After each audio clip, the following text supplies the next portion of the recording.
Yan guys. Flex ko lang po itong next project natin. Yan si Habi. Tatayo po tayo ng maliit na bahay kubo dito. Yan si Xavier. Yan yung bato na stock natin. Another bahay kubo mga lalabs. Yan. Sipag ni Habi. Dito po sa India. Ito po yung unang bahay kubo. Ito, pangalawang bahay kubo.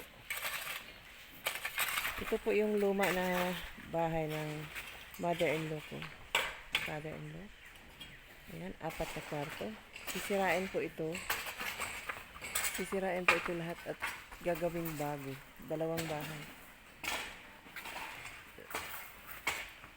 Ayan ang buhay India. Diba? Sirain po yan lahat. Gagawa tayo ng kaya yan, naka-prepared na po yung natin. Yan. Sipag ni Habi. Kahit malamig.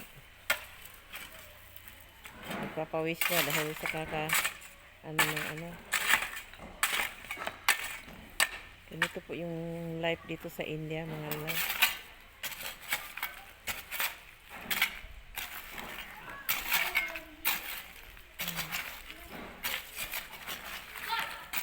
Yan si Xavier. Kanya yung bowl niya doon sa kabila. Drink water, Xavier.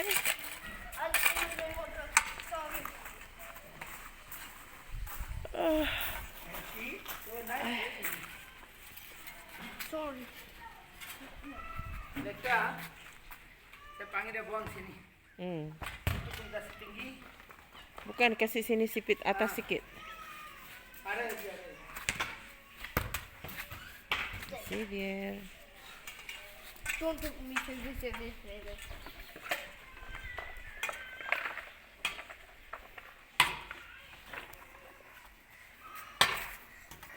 Yan yung batang walang magawa kasi wala po yan sa Malaysia kaya ayan. Kaya dito naligo siya sa nililigo niya yung bato. Diba? Ate ay